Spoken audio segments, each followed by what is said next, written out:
اس بادشاہ نے شادی کی ایک خاتون سے، اس خاتون کی ایک بیٹی تھی جو ظاہر ہے کہ اس بادشاہ کی ربیبہ بن گئی۔ جب ربیبہ بن گئی تو اب بیٹی سے نکاح تو جائز نہ رہا، ظاہر ہے کہ اس کی ماں اس کی بیوی ہے تو اب بیٹی سے نکاح نہیں کر سکتا، لیکن بیٹی انتہائی حسین و جمیل، خوبصورت۔ اب بادشاہ کی حالت یہ تھی کہ اس کی نگاہ جب اس لڑکی پر پڑی ہے تو یہ دل ہی کی دل میں اس کی طرف متوجہ رہنے لگا کہ یار کیا بات ہے، اس کے حسن و جمال کا کیا عالم ہے، عاشق ہو گیا، عاشق ہو گیا۔ اب اس سے کوئی تدبیر ایسی بنانے کی کوشش کی کہ یار یہ لڑکی میرے سے حلال ہو جائے، میں اسے نکاح کر لوں۔ تو چنانچہ اس نے اعلان کر دیا کہ اس کے ساتھ میں نکاح کر رہا ہوں۔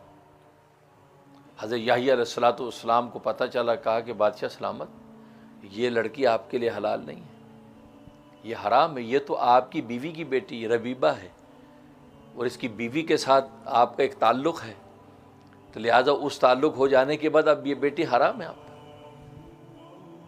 تو لیکن بادشاہ نہیں مانا، انہوں نے کہا نہیں میں نے نکاح کرنا ہے۔ اب یہ قصہ شہر میں مشہور ہو گیا کہ یحییٰ علیہ الصلوۃ والسلام نے حرمت کا فتویٰ دے دیا ہے، اور بادشاہ مصر ہے اس بات پر کہ میں نے اس کو نکاح کرنا ہے، میں اس کا عاشق ہو گیا ہوں۔ ایک دن دربار میں بیٹھے ہیں، اب یہ بات آ گئی تو اس ماں نے اپنی بیٹی کو سرخ رنگ کا باریک لباس پہنایا، جس سرخ رنگ کے لباس میں سے اس کا سفید جسم جھلکتا تھا، حسن و جمال کا پیکر بنا کے خوشبوؤں سے اس کو آرائش کر کے اس کے بادشاہ کے سامنے بھیج دیا، اور کہا کہ تم بادشاہ کو خوب اچھی طرح نگاہوں میں اس کی بیٹھ جاؤ، لبھا لو، اور یہ شراب خوب اس کو پلاؤ۔ جب بادشاہ برائی کا تو اس سے ارادہ کرے، ظاہر ہے کہ شراب پینے کے بعد بدمست انسان ہو جاتا ہے، اب جب یہ ارادہ کرے تو تم کہنا میں ایسے نہیں، میری ایک شرط ہے۔ کیا شرط ہے؟ کہا کہ شرط یہ لگانا کہ یحییٰ علیہ الصلوۃ والسلام کا سر مجھے تشت میں چاہیے، اس کا سر کاٹ کے سامنے میرے سامنے پیش کرو، تشت کے اندر، پلیٹ کے اندر یہ پیش کرو گے تو میں پھر اپنا بدن تمہیں دوں گی، ورنہ نہیں، یہ کہہ دینا کہ ٹھیک ہے۔ اب وہ تیار ہو کر آراستہ ہو کر جب اس کے سامنے آئی، بادشاہ نے اس کو دیکھا تو بادشاہ تو بے حال ہو گیا، اس سے اس کو شراب پلانا شروع کر دیا، جام پہ جام پلائے، وہ بدمست ہاتھی کی طرح اور منڈلانے لگا، اس کو باہوں میں لینے کی کوشش کرنے لگا۔ کہا کہ نہیں میں تیار ہوں لیکن شرط ہے۔ کہا کہ کیا شرط ہے؟ کہا کہ یحییٰ کا سر چاہیے، کیونکہ عداوت پیدا ہو چکی تھی اس کی ماں کو کہ یہ یحییٰ جو ہے یہ کیا کر رہا ہے، وقت کا بادشاہ میری بیٹی پہ عاشق ہو تو ٹھیک ہے بھائی، کیونکہ ماں بیٹیاں دونوں راج کریں گی ساری سلطنت میں، یہ کہاں سے آ گیا کباب میں ہڈی آ کے فتوے دے رہا ہے۔ جیسے آج مولویوں کے فتوے برے لگتے ہیں، یہ مولوی بیچارے نبیوں والا کام کرتے ہیں، حلال حرام بتاتے ہیں، لوگوں کو برا لگتا ہے، اور یہ مولویوں کا کیا یار حلال حرام کے فتوے لگاتے رہتے ہیں۔ نہیں، یہ نبیوں کا راستہ ہے، اور آزمائشیں بھی پھر آتی ہیں۔ تو بادشاہ کو اس نے کہا کہ مجھے عیسیٰ کا سر چاہیے اور یحییٰ کا سر چاہیے۔ تو بادشاہ تو چونکہ یحییٰ علیہ الصلوۃ والسلام کا بڑا عقیدت مند تھا، کہنے لگا ظالم یہ تم نے کیا مطالبہ کر دیا، کچھ اور مانگ، چھوڑ اس کو، کچھ اور مانگ۔ کہا کہ نہیں یہ وہی چاہیے۔ بادشاہ بار بار کہتا رہا ظالم تم کچھ اور مانگو، یہ کیا مانگا تم نے، چھوڑو اس کو، کیونکہ بادشاہ نہیں چاہتا تھا کہ یحییٰ جیسا پاکیزہ پیغمبر اس پر ہاتھ ڈالے۔ جب وہ نہیں مانی اور ظاہر ہے کہ اپنی شہوت اور بدمستی کے اندر غرق ہو چکا تھا، اس نے حکم دیا، کہا کہ یحییٰ کا سر لے آؤ۔ اور جناب چند ظالم گئے، جا کے یحییٰ علیہ الصلوۃ والسلام کو قتل کیا، اس کا سر تشت میں رکھ کر جو ہے پیش کر دیا، شہید کر دیا آپ کو۔ اب جب سر سامنے رکھا ہے تو سر میں سے خون ابلتا ہے، خون، اور خون بند نہیں ہوتا۔ بادشاہ پریشان ہو گیا کہ یار اس کو زمین میں دفناؤ، زمین میں دفنا، پھر خون ابل رہا ہے، اتنا خون ابلا کہ شہر کی دیواروں تک پہنچ گیا۔ حیران ہو گیا کہ یار یہ کیا کریں، کیسے خون اس کا ابلنا بند ہوگا، اور بنی اسرائیل پریشان، پورا ملک حیران، اور بادشاہ مٹی پہ مٹی ڈال رہا ہے، گڑھے پہ گڑھے بھر رہا ہے، لیکن خون ابل رہا ہے، خون ابل رہا ہے۔ ذرا کہ بے گناہ خون اور اس سے پاکیزہ پیغمبر کا خون، یہ صورتحال پیدا ہوئی۔ اب جب ادھر یہ ظلم ڈھایا تو اللہ تبارک و تعالی نے بنی اسرائیل پر پھر بخت نصر کو تیار کیا۔ بخت نصر حملے کے لیے تیار ہو گیا۔ بخت نصر عراق کا رہنے والا تھا۔ اب اللہ تبارک و تعالی بنی اسرائیل کی گوشمالی کر رہا ہے۔ اس گوشمالی کے لیے اللہ تبارک و تعالی بخت نصر کو بھیجا۔ اور بخت نصر کون تھا؟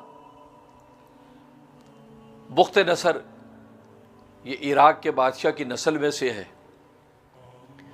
اور بنی اسرائیل کے ایک شخص نے خواب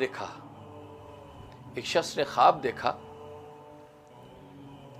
کہ بخت نصر نامی ایک لڑکا عراق کے اندر ایک عورت کے ہاں پیدا ہوگا، اور وہ پھر کل کو جو ہے وہ بنی اسرائیل پر حملہ کرے گا، بنی اسرائیل کو جو ہے اینٹ سے اینٹ بجا دے گا اور بیت المقدس کو تباہ کر دے گا اور بنی اسرائیل کا خون بہا دے گا، ندیوں کی ندیاں بہے گا۔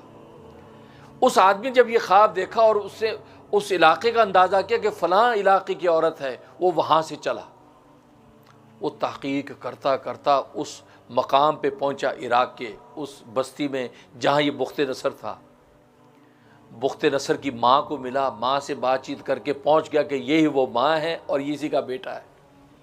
اور بخت نصر اس وقت لڑکا سا تھا کچھ عمر کا، اور اس نے کندھے پہ لکڑیوں کا گٹھڑ اٹھایا ہوا تھا، لکڑیاں کاٹ کے جنگل سے لا رہا تھا، لکڑیاں کاٹ کے۔ اب لکڑیاں کاٹ کے لایا، یہ ملا اس سے آدمی، سمجھ گیا کہ یہ لڑکا ہے۔ کہنے لگا کہ میں کچھ دن تم لوگوں کے ساتھ رہنا چاہتا ہوں۔ کہ جی ہاں کوئی بات نہیں، رہیں۔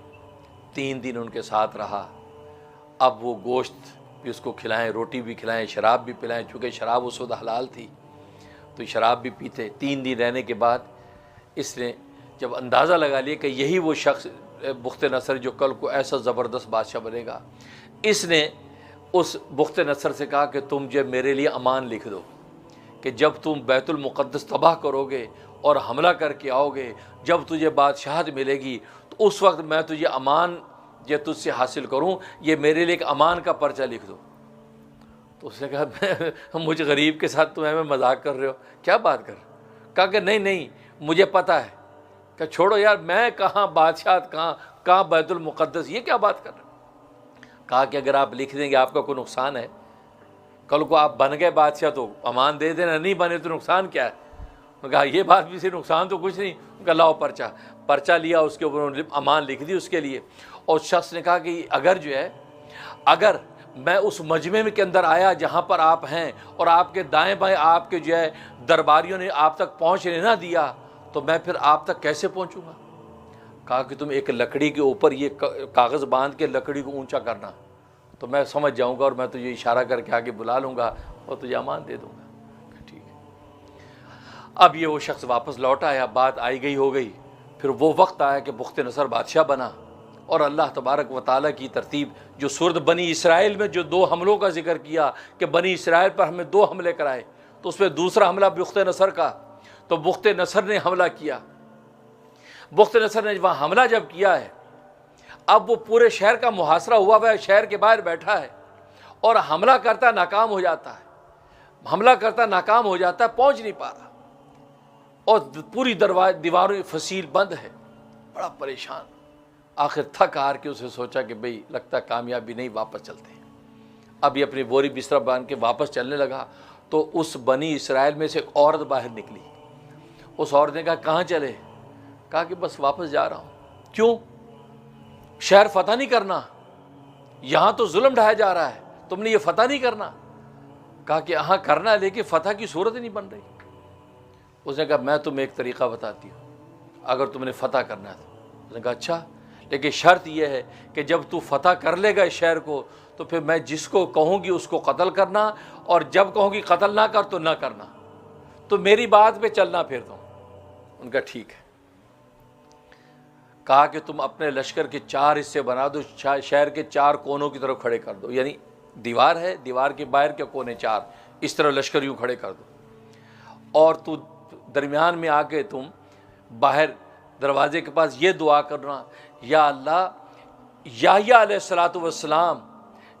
السلام جو بے گناہ شہید کر دیا گیا، اس کے خون کا واسطہ دے کر میں آپ سے دعا کرتا ہوں مجھے فتح عطا فرما۔ تو یحییٰ کے پاکیزہ خون کا واسطہ دے کے دعا کرنا، اللہ تبارک و تعالیٰ تجھے فتح دے دیں گے۔ بخت نصر کھڑا ہو گیا، اس نے لشکر کی 4 حصے کیا اور کہا کہ اے رب ذوالجلال، یحییٰ علیہ السلام کے اس پاکیزہ اور مظلوم خون کا واسطہ میں تجھے دیتا ہوں، میں اس کا وسیلہ تجھے پیش کرتا ہوں، مجھے فتح عطا فرما۔ بس اتنا کہنا تھا، اس بڑھیا نے کہا تھا تو یہ دعا کرے گا تو دیواریں گر جائیں گی خود بخود ساری۔ وہی ہوا، شہر کی دیواریں گر گئیں، دیواریں گر گئی اور لشکر اندر گھس گیا۔ اب اندر گھس گیا تو اب قتل کرنا شروع کیا۔ تو بڑھیا نے روکا، نہیں ابھی نہیں، میرے ساتھ آؤ۔ اس مقام پر لے گئے جس مقام پر یحییٰ علیہ السلام کا سر دبایا ہوا تھا اور خون یوں فوارے کی طرح ابل رہا تھا۔ کہا کہ اس مقام پر قتل کرنا شروع کر دو۔ اب اس مقام پر قتل کرنا شروع کیا، کرتا رہا 70,000 آدمی قتل کیے۔ 70,000 آدمی جب قتل ہو گئے، اب اس عورت نے کہا کہ رک جا بس۔ اس لیے کہ اللہ تبارک و تعالیٰ کی سنت یہ ہے کہ پاکیزہ خون کا بدلہ دنیا میں اللہ تبارک و تعالیٰ جب دکھاتے ہیں تو 70,000 آدمی قتل کرتے ہیں۔ تو 70,000 آدمی قتل ہو گئے، گویا کہ اب یہ توبہ ہو گئی بنی اسرائیل کی طرف سے اس معصوم خون پر۔ اب اللہ تبارک و تعالیٰ اس خون کو تھما دیں گے۔ وہی ہوا کہ جب وہ رکے ہیں تو اللہ تبارک و تعالیٰ خون کو تھما دیا، خون ولنا بند ہو گیا۔ تو بخت نصر نے اس کے بعد پھر جب وہ بیت المقدس گھٹا دیا اور بیت المقدس میں مٹی بھر دی اور ہر چیز تہ تہ کر دی اور وہاں سے لوگوں کو گرفتار کر لیا، اور اس میں انبیاء کی جو اولادیں تھیں ان کو بھی گرفتار کر لیا۔ انبیاء کی اولادوں میں حضرت دانیال علیہ السلام تھے، ان کو بھی گرفتار کر لیا، اور بہت سے ایسے جو بڑے بڑے مقتدر قسم کے وزراء تھے ان کے سر کاٹ کاٹ کے اپنے ساتھ وہ سر واپس لے گیا، عراق چلا گیا، اور حضرت دانیال کو بھی لے کے وہاں چلا گیا۔